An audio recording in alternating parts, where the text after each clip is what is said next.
This week, we started a series on overcoming anger through healing, then freedom, and finally, divine exchange. A must-see to transform your life. This is part 2 on blaming others.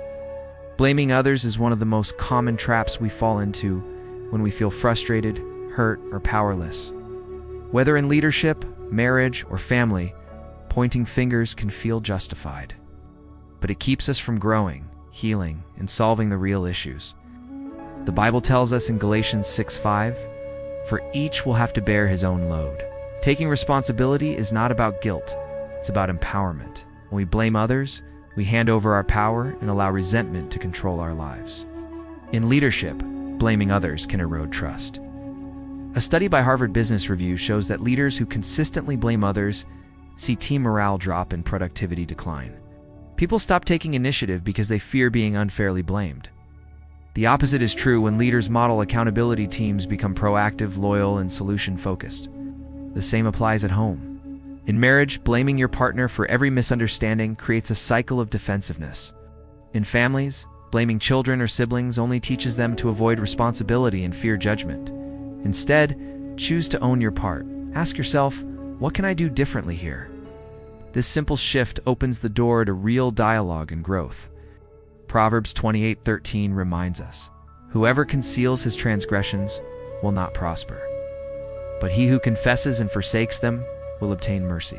Confession and ownership are liberating. They replace anger with understanding, resentment with empathy, and conflict with collaboration. Leadership expert John C. Maxwell says, "Leaders who don't take responsibility will always be followed by mediocrity." This applies in life beyond work too. If you want a thriving marriage, strong family bonds, or even inner peace, taking responsibility is non-negotiable. Practical steps to stop blaming others. Pause before reacting. Ask, am I assuming blame or avoiding responsibility? Identify your feelings. Are you hurt, scared, frustrated? Understanding your emotions reduces the need to blame. Take ownership of your role in the situation. Then small actions can change the outcome. Communicate clearly and calmly. Replace "you made me angry" with "I felt hurt when this happened."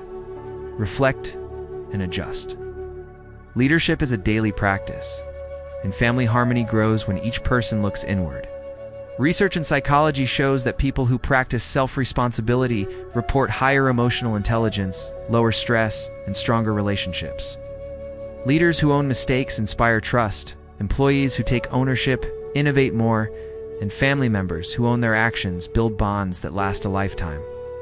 Even in Scripture, we see examples of this principle. David admitted his faults in 2 Samuel 12:13, taking responsibility after Nathan confronted him. Instead of shifting blame, he sought restoration and experienced God's forgiveness. Similarly, when we admit our mistakes at work or home, we open the door for reconciliation, growth, and renewed trust. So today, start noticing where you blame others. Place the words "it's your fault" with "I can do something differently." Lead by example, whether in your team, your marriage, or your family. The power to transform relationships begins with taking responsibility for your actions. If you're ready to understand your emotional triggers, communicate with calm, confidence, and protect your peace no matter the situation. Subscribe and follow along. This is the journey of growing into a strong, steady, emotionally aware leader, and it begins now.